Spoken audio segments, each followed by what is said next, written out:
Good day, people of the YouTubes! If you are seeing this, this means that I have progressed far enough into this Let's Play that I have decided I am going to actually finish this. This is probably a gargantuan project that I should not in any way, shape or form be using as my sort of comeback Let's Play, because almost inevitably I'm going to get to a point where I either make too many mistakes, or I get slightly fed up with it, or I get bored with the project and just don't touch it again for weeks. This has been happening occasionally. I have tried to record some things in the background previously, and I've just had these sort of instances of either not getting motivated, not getting into it, getting up for recording and going, you know what, no, done with it all. And to be fair, part of that is on me. I've not really had the motivation to do these sorts of things for a while. And again, we restart things, we try. If I'm not enjoying a thing, then I will stop it. But I'm hoping that we'll be able to manage it this time. We'll see. Again, if you are seeing this, I've got far enough that I've not considered this a waste of time and given up. Ah, dear. Anyway, this is the first Let's Play I've done in a while. I hope the recording's okay. We did do a pre-test thing and it seemed to be okay, so we'll hope it continues as such. But this is Pathfinder Kingmaker, which is a game in a similar vein to the Baldur's Gate series. It is based more on the Pathfinder what is effectively D&D 3.75, as I refer to it, but the Pathfinder engine, and it has a pretty interesting plot, but some mechanics that will be introduced in Chapter 2 that we'll get into. But for now, we need to go through the long process of making a new character, because I have not really come up with a plan for this. So, let's see. We're going to be playing on normal. The only thing I might do is... Apologies. We're going to have turn tutorial turn off, immersive mode, which is this. Disables all interface hints. We'll have that off, that's fine. Last Atlantis mode, I don't even know what that is offhand. Only skill the user receives check experience, that's not what we want to do here. Only active companions see experience. We could go with that actually. Forces to use people. But no, we're gonna allow it as normal. We're just gonna default this and go on. I don't know the game well enough to go at harder difficulty settings, but we'll see how this is. We will select a new character. There are a lot of builds that you can do in this game. In fact, there's a stupid amount that you can customize here and make work.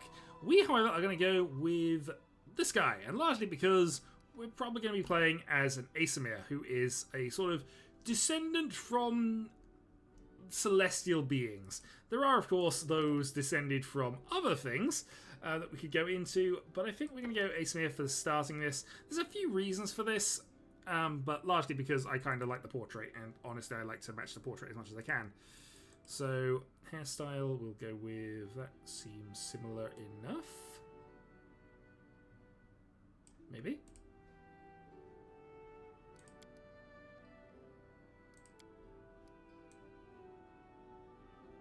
Yeah, I'll call that similar enough. That's fine.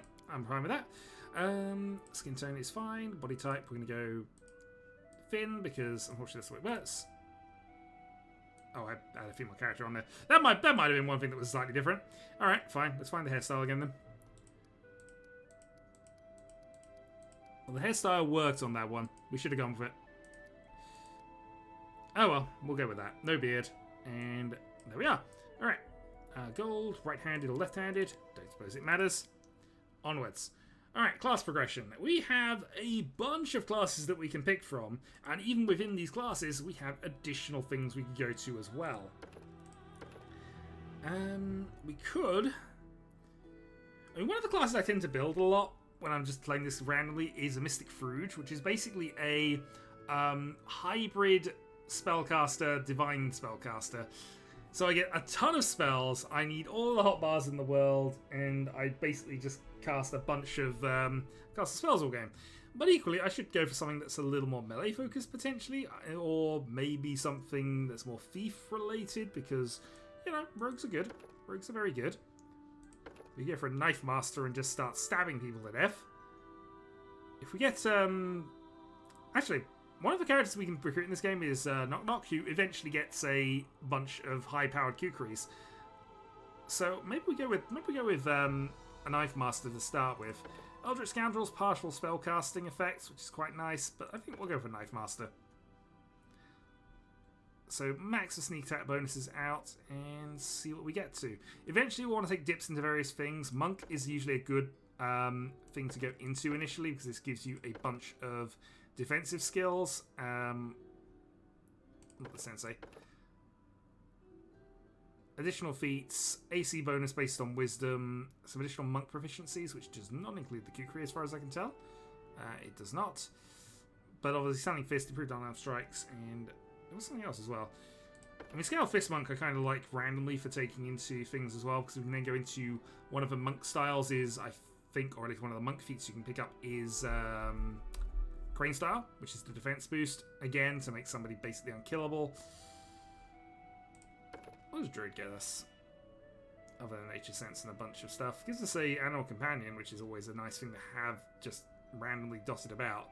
Does force us to neutrality, which does have some problems, but mind you, all the alignments are going to have some problems, so we're not worried there. Or maybe I do just go with a Sorcerer. It means I'm casting spells. It might present problems later on. Alright, I'm thinking now about the party. Again, I really should have planned this out a lot better before we started, so I'm going to apologise for that in advance. But this is me just thinking about what I want to play, and it's going to be a long game, so we need to have somebody reasonable. I'm just going to go back to first choice here. We want a reasonable thief. There are sort of backup thieves you get. You get a bard, and also one of the early companions does have some thieving trickery skills, but we're going to make sure we have the ability to open doors ourselves. We are going with a Knife Master, because stabbing. But also, sneak attacks with weapons uses D4s instead. Oh, wait a minute. Yeah, uses D8s to sneak attack with dagger, kukri, punching dagger. Yeah, no, okay. Better dice for sneak attacks. We're going to go with Knife Master. Okay. We now need to decide our descendancy, and here we need to think about things a little bit. So, obviously dexterity is our main thing that we want. We use dexterity for other things. Which of these gives us dexterity? So a Moose Touch would do. So that would give us Glitter Dust once per day. We gain additional on Dexterity, Charisma, Persuasion, and Mobility. All of those are useful. We can go Plume Kiff, which gives us Dexterity, Wisdom, Mobility, Athletics, and a 1-a-day Invisibility. But Wisdom's not that useful, where Charisma kind of is. Although I suppose if we got the Wisdom bonus, we do just have the native perception increase. So maybe this would be fine. Right, 25 ability points to spend if we put ourselves up to a 20 dexterity, because why wouldn't we? We can put ourselves up to 14 wisdom, which does give us a +2 to our perception checks and things. We can then go up to 14 in charisma, and we start having problems at this point, surely. Yeah, wisdom is not worthwhile. I'd rather almost just use the burn here to just get that down to a 0. We're going to lose that on the perception scores, but we can then do that to get ourselves an extra hit point and go back to here.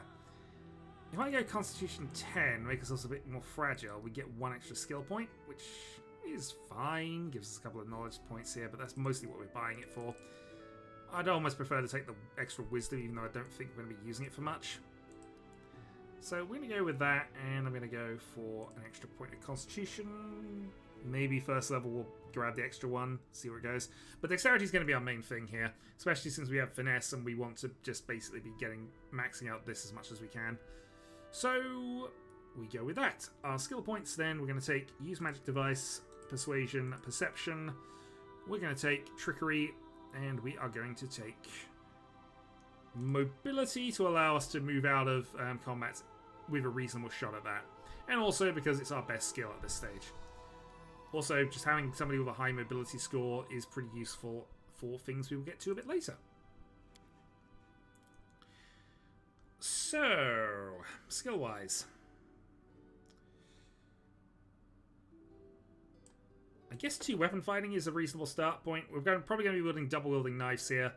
Again, we want the critical hit bonuses as much as possible, so we want to hit as often as we can. 2 weapons allows us to do that more effectively. Even though we have a lower base to hit, it probably maximizes our damage output by going 2 weapon fighting. So we are going to do so. Right, we are going to be born on a random day, which is going to be not random at all because I'm just getting fed up of clicking. 23, and click all the way back to that. And once side to side, that'll do. Alright, 23rd of what is effectively October. We will be Alendi. And our alignment. So, alignment is a bit fickle and will change based on decisions we make through the game. However, for right now, and hopefully for the entirety of the game, we're going to be lawful good. Generally speaking, I prefer to play good characters in these games, and we'll be probably making good decisions anyway. And there are reasons to go more law-orientated than chaos-orientated, even though chaotic good is probably my jam. But we're going to go lawful good here. Oh, voice. That's what you get. We don't want a dwarven... I will guide. We will be victorious. This will hurt. Calm down. Not dead yet. We'll be pragmatic. What was that charisma again? Charisma's 14. Okay, so we're reasonably charismatic. We're going to go with that. I'll go ahead. So our character is here. So 9 hit point, Knife Master. Lots of dexterity, plus obviously the racial bonus for that as well. A flat armor class of 15, a bit of willpower defense, no fortitude unfortunately because of our constitution score, and we have a 1 minute per level invisibility. So high stealth check, can go in, sneak things, but obviously it ends when we attack. Which, I mean, is still useful enough for sneak attack purposes, so we'll go with that. I'm probably going to forget I have that and not use it for a lot of the time, but hey, let's see. Sneak stab, obviously D8s using daggers, rogue proficiencies for all of that lot. Celestial resistances, so we get a bunch of defenses both against acid, electricity, and cold, and we have one other thing. We have, which I'm going to activate the moment I can, a light bulb.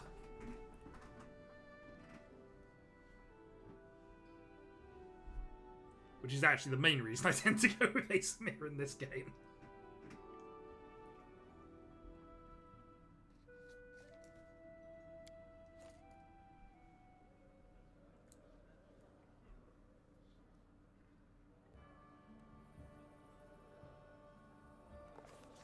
Our story started at the mansion of an Aldori sword lord. Drawn by the promise of a most dangerous task and a commensurately huge reward, heroes of all stripes gathered here. And thus, we begin.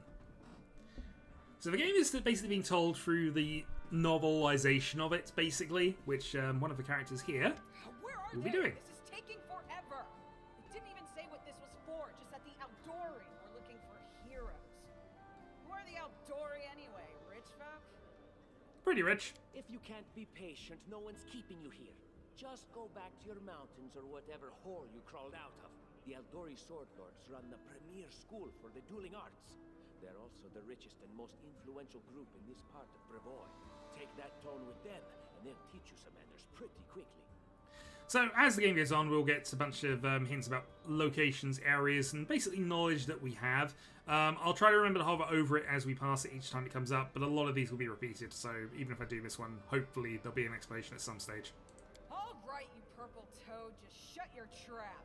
And if you can't, I'll help you. Hush! Quiet!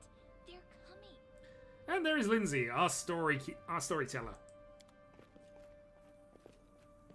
Hopefully this one won't die on night 1.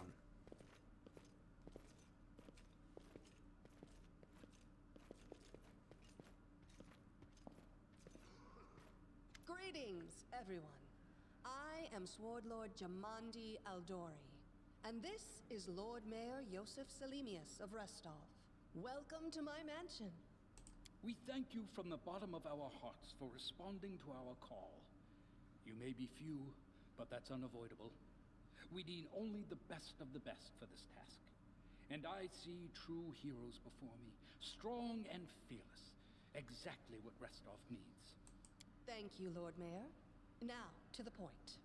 South of here, just beyond Brevoy's border, lies a region known as the Stolen Lands.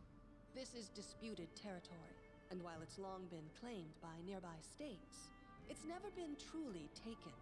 I won't bore you with the legal technicalities.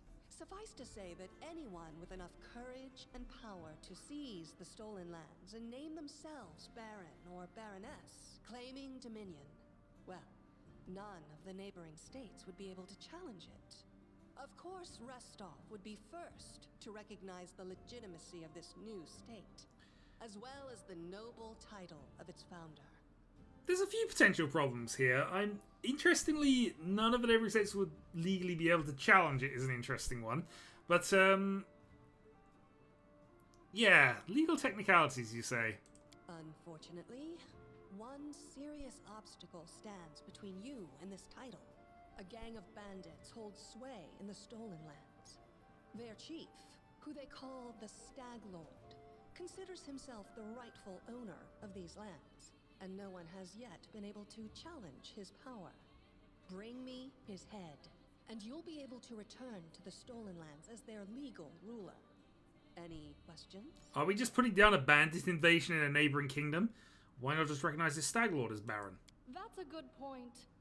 As I see it, this Stag Lord already holds power over the region with confidence.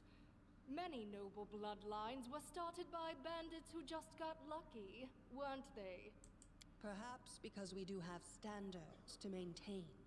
This room has seen many celebrations of adventurers, and even those who just got lucky. But giving a noble title to a bandit lord? That's one thing that's never happened here, and it won't while I still breathe. There's a whole team of us. Who exactly will receive the Baron's title? I will, of course. I'm the leader of this team, after all. Don't worry, though. I'll make it worth your while to help me. We haven't yet begun, and you already speak of divvying rewards. What makes you think we'll even succeed? There's little point arguing over who gains the title when we'll most likely lose our lives there. And here we have the Zan of this game. I love Zan. I love Harim. We will be doing our best to recruit him, but probably not immediately for reasons we'll get to. If I may please answer the question. We believe you're all equally deserving of a noble title. Over the course of your expedition, it will be up to you as a team to decide which of you is best suited to rule. You're helping us form a barony. What do you expect to gain from such generosity? Other than, making a established kingdom of disputed territory on their borders. Don't ask stupid questions. Why should you even care? What they have to gain and why, that's for Lady Aldori and I to discuss. It's none of your concern. Your only concern is to swing your sword around, or whatever it is you do. Stab. Of course, we stand to benefit from this enterprise. But if you're concerned that we intend to rule your country from afar, using you as a front, well, please know that these concerns are unfounded. Let's just say that we have a strong interest in the region's stability. We have need of a ruling power we can negotiate with, not bandit gangs and monster hordes. Again, reasonable enough. What is that smell in the air? Is it the smell of unspoken words and political intrigue? We will meet Casey later. Unfortunately, she's not in the initial part of this game, other than just a brief bit of a tutorial, which is a shame. But we'll deal with Casey later. Other than what's already been established, what rewards can we expect exactly? And what reward would you seek beyond a noble title and your own lands? Magic weapon and 10,000 gold pieces? We'll absorb the costs of preparing and equipping your expeditions. Once you return victorious, Restov will also allocate you a significant sum to provide financial support for you to establish your country. Essentially, we'll help you build your capital. I hope such a reward is satisfactory. Words, words, words. Significant, financial. I can't fill my belly with pretty words. Of course. There will also be an official banquet held Banquet! in your honor. All of Rostov's high society will gather to celebrate your feat. Help us establish a kingdom? Nah. Feed us? Absolutely. Now you're talking. Clear as day. Excellent. You venture forth tomorrow. For now, you can take some time to get to know one another better. Or you can head straight to your guest rooms to get some rest. You'll find we've already prepared supplies for you there. And thank you again for agreeing to take part in this expedition. I wish you luck. Thank you again, with all my heart, for replying to this call. The flare in your eyes reveals your courage, the unshakable will that distinguishes true heroes. I look at you, O champions of Restov, and doubt not for a second that you'll be victorious. So venture forth toward your feet, go, and return in triumph.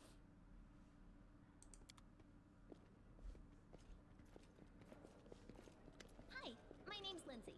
I'm a bard, though this is my first real adventure. So, shall we go teach this stag lord a lesson? We sure will. Just wait. We got plenty of great feats in store. I have no doubt.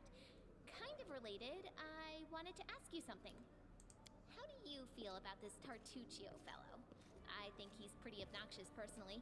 He appointed himself head of the team, and he's just after the Baron's crown, or whatever it is Barons wear. Doesn't matter. I don't like him.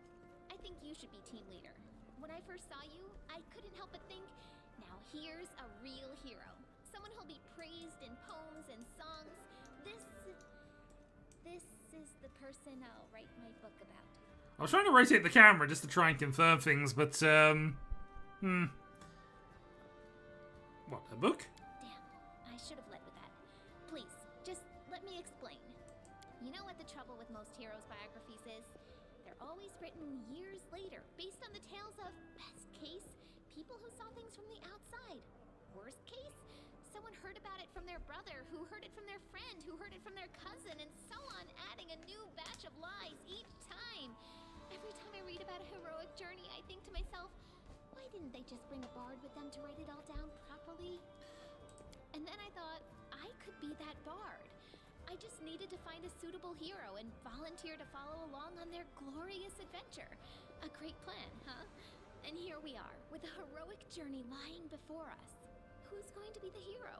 Some dwarf who keeps muttering about how we'll all die? Or maybe that horrific scythe lady? Or, God's forbid, Tartuccio? No way. I will not hear a word said against Harim. Ah, dear.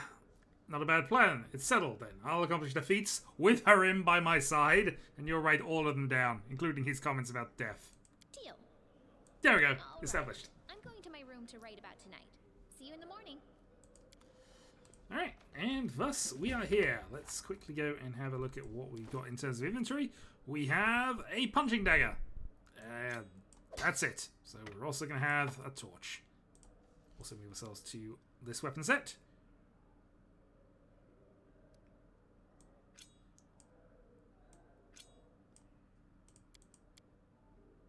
There we go. Eventually we'll spawn the things. There we go. We are ready for battle. Let's move on.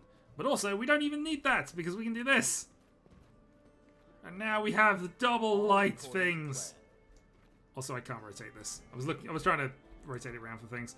But anyway, let's head off and see where we go. Also, need to remind myself I need to remove that halo from the bar. To be fair, we're not a mage, so it's not the end of the world if we forget, but there are other things we probably want there.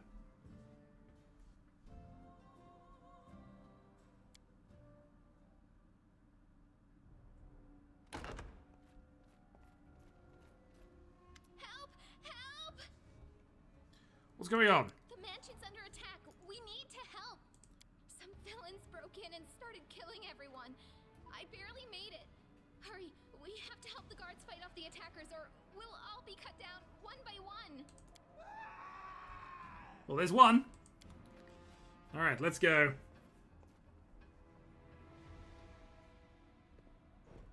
You're not going anywhere. And the tutorial fight begins. For the most part, we are going to be fighting in turn-based, which is basically under D&D rules, but we can turn this off at any time to move to a more real-time effect. Here we have what we have managed to observe about this assassin, which is that we have failed the DC check to go and find anything else. All the dice rolls are happening here, and we can go and check them. And for now, what we want to do is just adjust some of these. So this is probably something we're just going to have on, so we don't need that on our thing. Charge is useful enough that I'll be using it almost all the time. I won't play invisibility, less so. Treat Affliction's also occasionally relevant.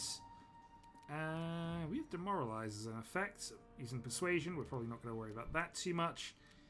And we want our athletics available in case we want to use it. So, okay. Let's charge in and make an attack. Alright, we miss. We hit on a 2 and we missed. But he hit on 20 and he missed because he's somehow even worse than we are. A calculated risk.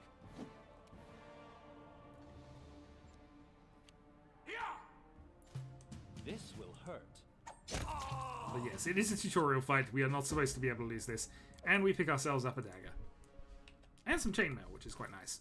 Right, so chainmail has a max dexterity of 4, so unfortunately we can't use it and have our full dexterity bonus. If we put this on, it improves our flat foot and our touch DC, which is relevant against certain things, but it hasn't improved our actual base. So we're going to stick with this. Just have the better touch DC, or the DC that they need to basically hit us, you know, touch us basically.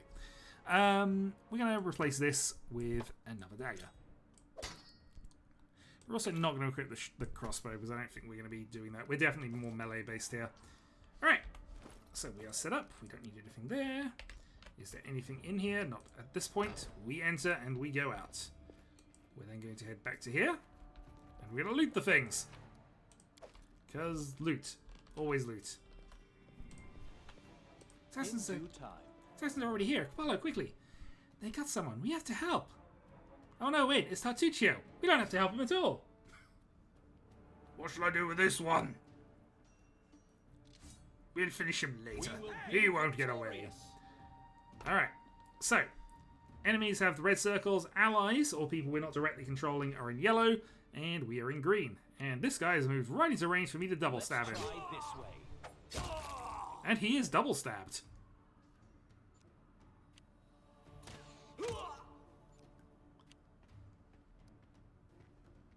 And again, we failed to observe him correctly. Alright, you've got in and tried to stab Lindsay. We're going to go in and try to stab you. And we do. In time. A bit longer and I'd have been... I don't even want to think about it. Can you imagine what a terrible loss this would have been? But it's all right now. I'm safe, sound, and unscathed, ready to lead you to victory. Lady Jamandi's holding the line in the banquet hall. You know, the one where she had us gather before. We need to make our way to her. And along the way, we'll try to save some of these dummies who are supposed to accompany us to the stolen lands. Speaking of dummies, take this ring. Quiet now, so that little fool doesn't hear us. She might try to steal it herself. It's magical. It'll protect you. You'll need it while you work to defend me. Alright, so Tartuccio has given us his present. I'm sure that's absolutely that's absolutely fine, and there's no strings attached to it whatsoever. Anyway, we're not going to wear it, because we don't need it. We are, however, going to take all of the goods we find, largely because we might as well. Got some incense and some gold pieces. Can we go through here? We cannot. Blocked from the other side. And here we go. I should probably go over the characters that we've just picked up here. So, Lindsay is a Celtic Good Halfling.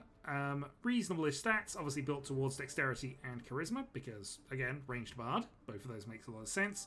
So, bards are our sort of spellcasting class. They can use their charisma to cast a limited number of spells, and have a bit of a mix of arcane and divine spells, so a bit of healing, a bit of attack spells, and a few other useful cantrips that we could potentially go to as well. In terms of our actual inventory, she can wear a chain shirt without too much problem. I don't think bards suffer from arcane magic failure, which I have to imagine is a thing they can do, but only for light armor, I would have imagined. Somewhere it'll have their class things. Cantrips, bard proficiencies. Like any other arcane scarer, a bard wearing medium or heavy armor incurs an arcane spell failure chance. As this is a light shirt, this is something that Lindsay can wear without problem, so we just improved her armor class. Yeah, on the light crossbow, and there is Tartuccio's ring, by the way. We'll probably sort this by price descending. Okay. And finally, Tartuccio. Tartuccio is a chaotic evil gnome with 20 charisma. He is a sorcerer and has a bunch of illusionary magics and things. which, you know, evil gnome sorcerer of a red draconic bloodline as well. But we'll worry about that later. Doesn't mean he's immune to fire and things, but we're not going to have Tatsuchiro in our party for long enough for this to matter. In the meantime, we have an encounter. Lindsay, if you would fire the first shot. They dare to attack me? No, I think we dared to attack them. Okay, Lindsay is fired. Next up, we can go in, and this is where we're going to charge. So it gives us a full round attack, at a cost to our defense for this round. But it does mean we got in there and we got to do things. So, as a sorcerer, he has access to 5 level 1 spells each day.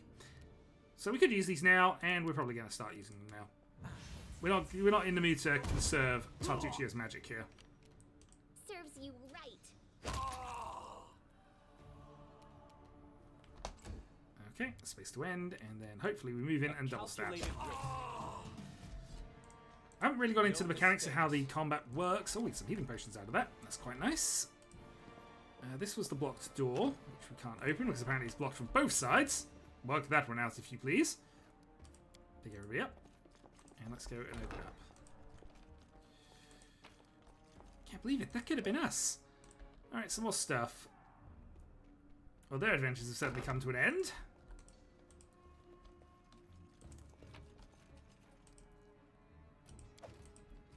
In fact, they couldn't even defend themselves when they thought they could conquer the stolen lands. That is not far. It is not far, and that's where we're going. Thankfully, the cats are safe.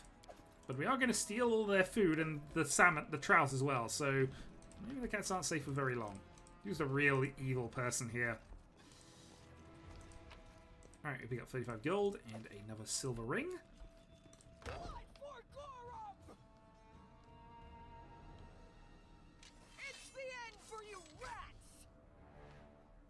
Alright, we're going to jump in. So this is sort of in real time, but once we interrupt, we then move to turn-based.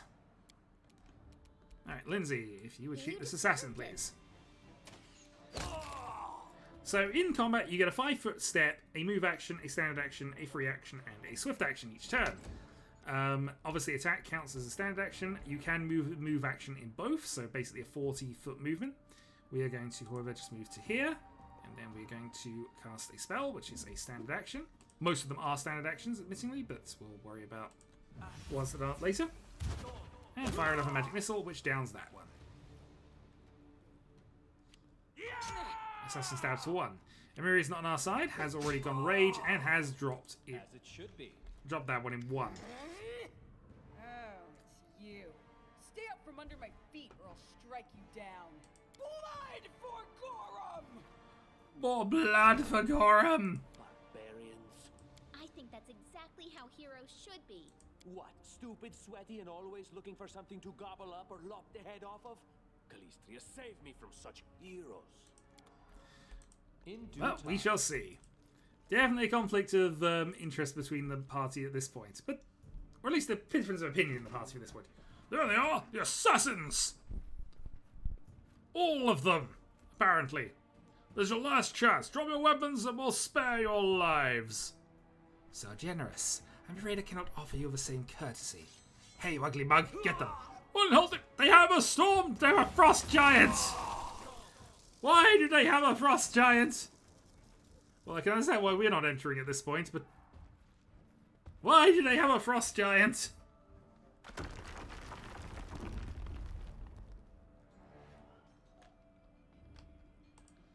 Also, we didn't loot these guys. Priorities. So yeah, that happened. Well, let's loot the bodies that the frost giant has kindly provided for us. Get a few more things. Oh no, look, they've conveniently destroyed the passageway. Well, we'll have to work our way around. All according to plan. Heavyweight is securely locked. And here is where we have our first skill check kind of thing. So there are various skill checks that will appear on the map, and basically we just roll against dexterity for whoever is doing this. So in this case, Alendi, dexterity check, please. And we succeed, gain 9 experience points, and then, because of that, we now get the drop on you. So, Lindsay, shoot please. Miss.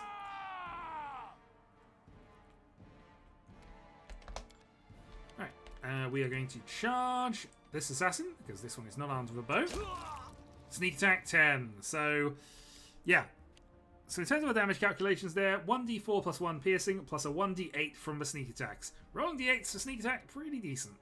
Yeah, we'll just attack with cantrips. So one of the things that we have to worry about in this game is attacks of opportunity, and using a ranged weapon in melee range means that Alendi will get an attack on the bowman if that happens. Any last wishes? Which is probably going to be enough to end, but it's not going to matter. We're going to kill you before that gets to that point, I think. There you go.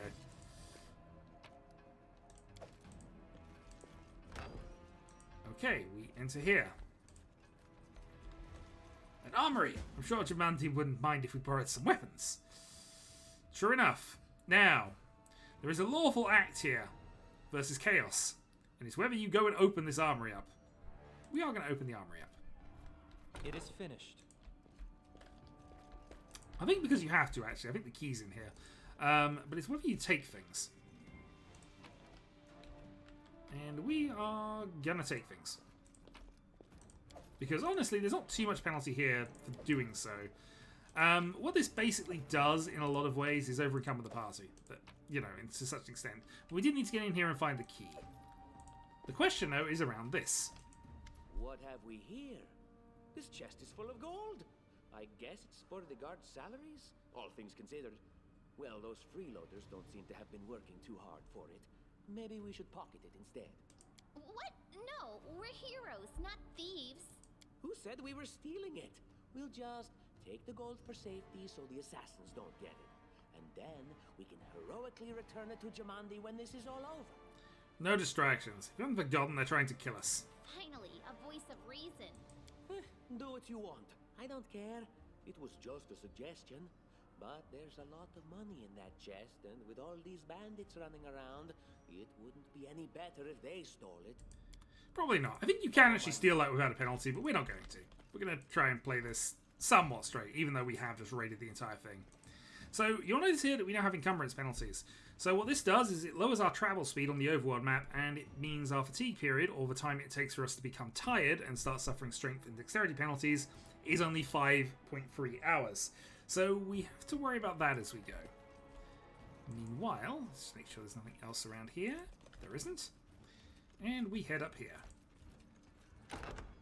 Oh, familiar faces. I hope you're not so frightened as to swing at every shadow. It's me, Jathal. I don't recommend advancing down the hallway, assuming you value your life, of course. There were a few people with me, and you can see what happened to them. And just how did they all end up dead while you don't seem to have a scratch? Fair question. I'll answer but briefly and just once. Further scares and explanations will wait until we aren't being hunted by a group of assassins. Deal? All right. I'm undead. These traps are deadly to the living, but they're harmless to me. Undead, you say? What do you mean, undead? Really? Like zombies or skeletons or... As I said, further explanations will wait until later. All you need to know right now is that we're on the same side, and we have to fight off a small army of hired assassins. Let's get to it.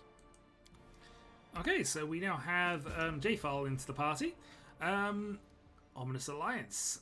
Not quite alive. And importantly, we know she's not alive because they don't have a constitution score. Some creatures such as undead and constructs do not have a constitution score. The modifier is +0 for any constitution-based checks. She is an inquisitor and neutral evil. Also, armed with a scythe, which, you know, has a ×4 critical hit rate, but only on 20s. Also, divine spellcaster, so she has access to inflict wounds and divine favor as her 2 spells. But yeah, we have an undead but companion for the moment. Also, as mentioned, there are traps, and hopefully between myself and Lindsay, we should have someone able to disarm these. And my skill is better. So it'll by default pick the person with the best skill for this, which apparently was us, so we'll move in. What to do. Interesting. Other thing we probably want to do at this point is actually just shuffle this up. A trivial matter. So, for the moment, front 2 of these 2 and back 2 of these 2. For the moment. There's always we'll do this, but it's only temporary. Meanwhile, though, we get some more. It is finished. Open this up, and what's in here? In here we find more things. Fortunately, more armor. Also, you notice our strength penalties have gone away. That's because we now have an extra member of the party who actually has some strength score. So our overall party carrying capacity has gone up.